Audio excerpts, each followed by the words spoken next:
Le projet étudiant La Vie en Rouge, est-ce que vous pouvez en dire un petit peu plus? Notre projet aujourd'hui s'oriente donc vers les étudiants et puis la réalité des choses tout simplement, donner la parole, donner positif, des coups de gueule, voilà, dire ce qu'il en est et qui de mieux pour en parler que nous, les concernés, les étudiants tout simplement.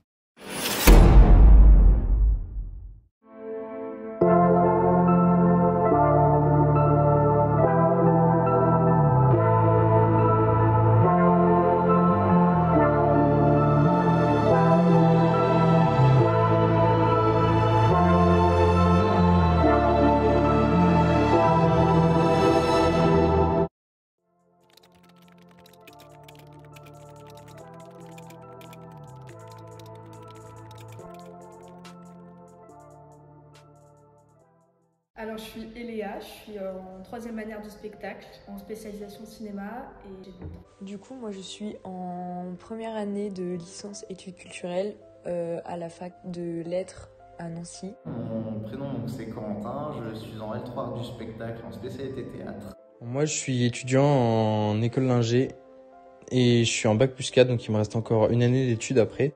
Étudiant, on vit le moment présent. Il faut mettre en place une allocation d'études. La précarité s'empire, les étudiants ne mangent pas à leur faim. Qu'en est-il au sein de nos amphis? Financièrement, c'est compliqué. S'il n'y avait pas papa-maman, je ne ferais pas d'études. On peut clairement le dire. Je travaillerais comme beaucoup d'étudiants le font. Moi, je ne suis pas boursière en France. Mon père gagne suffisamment d'argent. Bon, j'ai toujours pensé que l'argent de tes parents n'est pas ton argent. Et vu que mon père bosse au luxe, je peux toucher un peu d'argent du luxe, du Luxembourg. Je touche 181 € de la CAF. Ça part dans l'essence et dans les courses la première semaine que je les reçois. Du luxe, je reçois tout par semestre, pas par mois. Donc ça, c'est compliqué aussi parce qu'on reçoit une énorme somme d'argent d'un coup. Mais après, il faut toi te rationner pour que ça tienne 6 mois. C'est compliqué. Si j'avais pas taffé un peu pendant les vacances d'hiver, il me resterait peut-être 50 balles sur le compte pour tout le mois de février. Financièrement, je dirais que c'est le plus gros problème. Ça joue sur le moral. Après la... Point info numéro 1.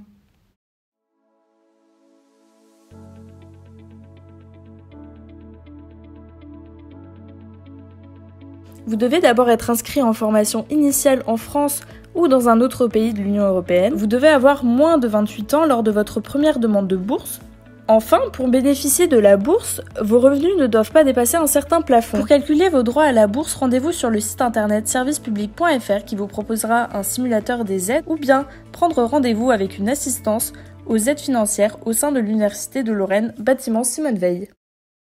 Et avant ça, j'ai fait 2 ans dans une école de design, dans une école du coup privée. J'ai pu voir des différences dans ma vie étudiante quand j'étais dans l'école du coup avant privée. C'est vrai qu'on parle beaucoup de la précarité des étudiants, mais on ne parle pas assez de la précarité des étudiants qui sont dans des écoles privées. Dans les écoles privées et donc dans mon école, j'avais beaucoup plus de mal à subvenir à mes besoins, les besoins les plus primaires, parce qu'il y avait des choses à acheter en plus.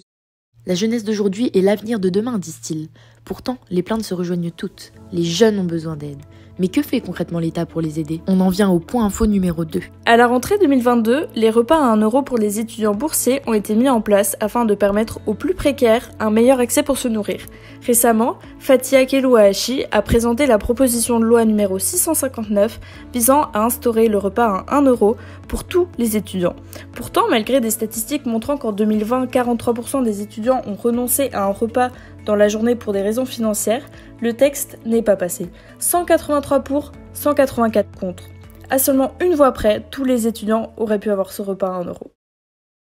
Pour ce qui est des établissements à proprement parler, j'ai pu me rendre compte que plus j'ai avancé dans mes études et plus en fait le sérieux et l'implication des professeurs et je dirais même de la scolarité et du personnel des écoles ou des universités étaient de plus en plus, si je puis dire, peu déviantes ou de moins en moins sérieux en fait. Les scolarités, les emplois du temps. Alors c'est peut-être qu'une impression personnelle, mais en tout cas moi j'ai vraiment ressenti ça. En fonction des profs, plus ou moins de considération.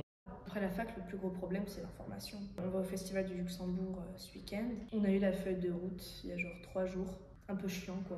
Parce que, je dis un peu chiant parce que, imaginons maintenant, il aurait fallu ramener vraiment un truc spécifique de chez soi. Moi, j'ai pas tout qui est à mon appart à Metz. On l'a reçu début de semaine, la fiche. J'étais déjà à mon appart. Si maintenant, il y avait un truc que j'avais pas, il aurait fallu que je retourne chez mes parents en voiture, que je fasse un aller-retour inutile d'1 heure, juste parce que l'information est venue trop tard. Et ça, c'est pour tout. Et les partiels d'hiver, il y en a qui ont su qu'ils avaient leur partiel 2 semaines avant. C'est pas possible. Quand tu arrives à la fac, j'étais un peu en mode...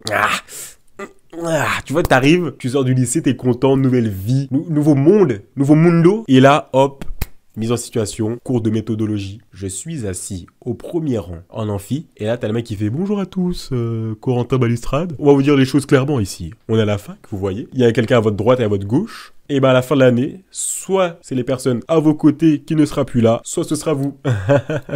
Bonne année, bonne santé et tous mes vœux. Le truc, c'est vraiment, c'est dur, hein. Ça va être compliqué. Mais débrouillez-vous. Débrouillez-vous. Si 65% des étudiants de fac loupent leur première année, c'est simplement parce qu'ils ne bossent pas ou qu'ils n'ont pas le niveau suffisant pour suivre ces études supérieures. What? Alors oui, la fac est un moment génial. Tu gagnes en autonomie, tu découvres des milliards de choses, rencontres des personnes inspirantes, peux taffer en parallèle. Mais nombreux encore te diront l'inverse, malheureusement.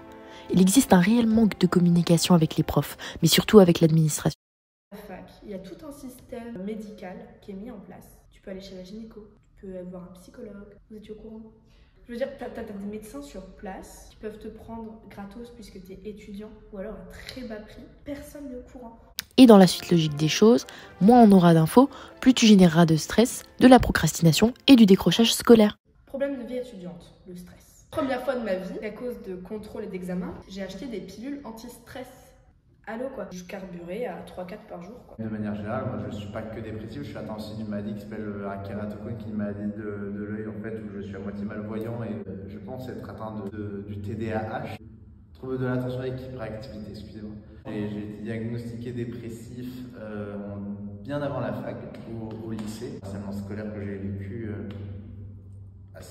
de manière assez intense a fait que j'ai fini en hôpital psychiatrique. Pour des personnes dans le même cas que toi, qu'est-ce qui serait nécessaire entre guillemets à la fac en plus? Plus d'aide psychologique pour les étudiants déjà.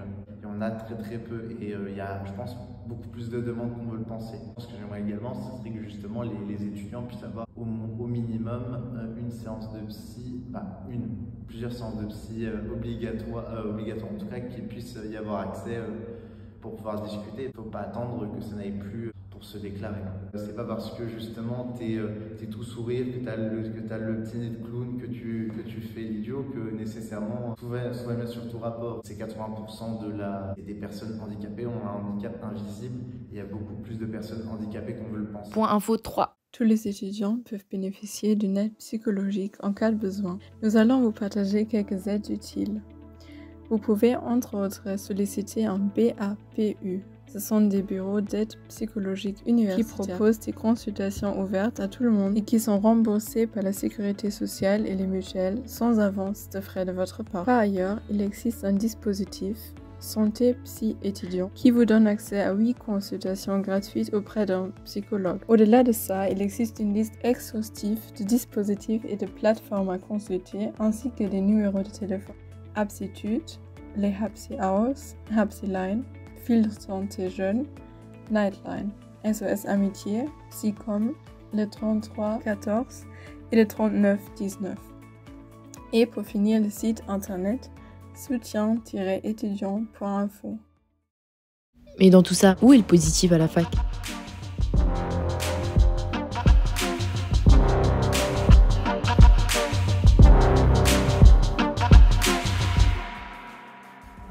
Venez quoi, nous on a attendu ça pendant presque une année entière, venez à vos cours quoi. Allez en cours et ce sera moins difficile lors des révisions. Apprenez à gérer votre temps libre tout en prenant du temps pour vous. Entourez-vous des bonnes personnes. Parlez de vos problèmes, c'est important. Soyez heureux et aimez-vous. Sortez de votre cocon. Essayez de gérer votre stress au mieux. Profitez de chaque instant à la fac, ça passe très vite mais ça sera vos plus beaux souvenirs. Faites les choses le plus à l'avance possible. Ben voilà. Schluss.